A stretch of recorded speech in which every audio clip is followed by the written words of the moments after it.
Hello again, everybody. I'm Chris Mooneyham from 680 The Fan, the NFHS Network, and of course, the Touchdown Club of Atlanta. And welcome to this week's edition of My Take.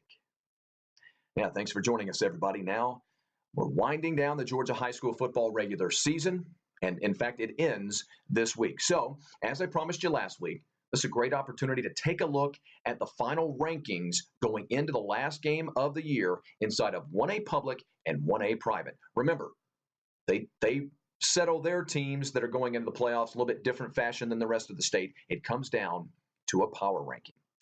Let's take a look at 1A private. I don't know that we know the 16 teams for sure that are going to be in the playoffs. I think 2 or 3 teams that are on the outside looking in could reach the state playoffs. I'm talking about teams like Athens Christian, who currently is number 17 in the state in the power rankings. Fellowship Christian, who's number 18. Don't know that Walker can get there. They're number 19 right now, but they're 3-6 overall. Even if they win their last ball game, don't think it'll be enough to get them into the postseason. OLM sitting on the outside looking in as well at number 20. Don't think they have a chance, but watch out for Athens Christian and Fellowship Christian. Absolutely, positively, if those 2 teams win, they'll have a shot to get into the postseason.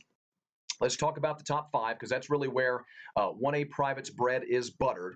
Not to say that 1A private is not deep, because it's absolutely deep. And I'll guarantee at least one team outside of the top 8 will put together at least a win or 2. We will absolutely see an upset from a lower-seeded team in 1A private and 1A public. Right now, you got Mount Perrin at number 1. The defending state champions will take on the number 5 team in the power ranking, Pinecrest Academy, this week for the region championship. Prince Avenue Christian and then Aquinas in the 2 and 3 spot.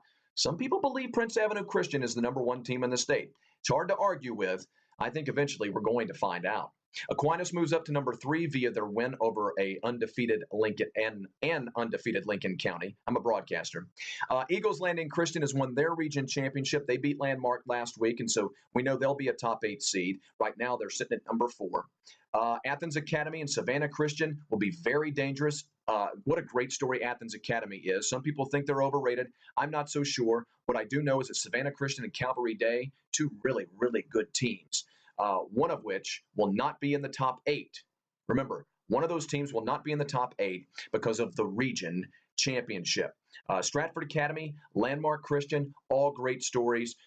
Great balance in the 1A private classification. And again, in both classifications, you will absolutely see at least 1 and most likely 2 lower seeds win a ball game in the opening round, because in all reality, that lower seed will be a better team and is only a lower seed from either 9 to 16 because another team that's also very, very good won the region championship, and that forced them into the lower bracket.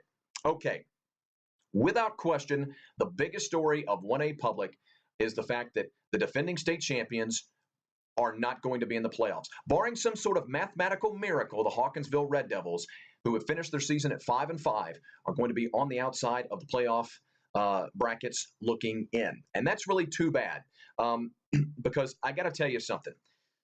I don't want to second-guess the GHSA, and I don't want to second-guess the system that they've got set up.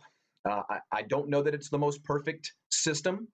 I don't know that it's even the best system for what we have here in the state of Georgia. I'm a guy that thinks that if you've got public and private playing each other in the same region during the regular season, that they ought to play in one. We ought to go back to the old school 32-team 1A playoff, regardless of private and public, but that is what it is. Hawkinsville is absolutely better than at least 5 teams, at least a handful of teams that are going to make the playoffs in public and private.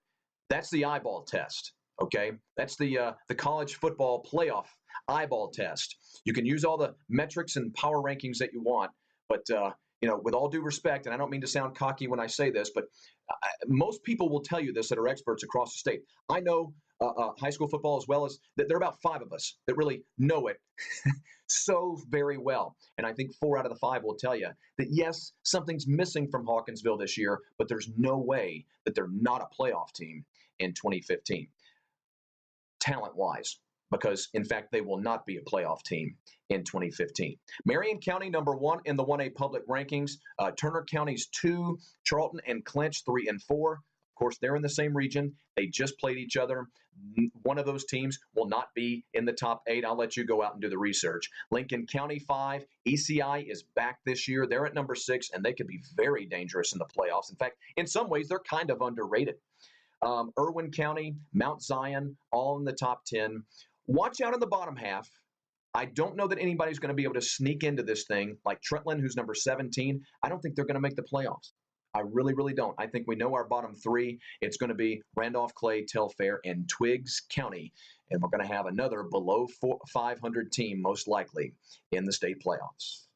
State playoffs should be absolutely amazing across the state and especially in the 1A classification.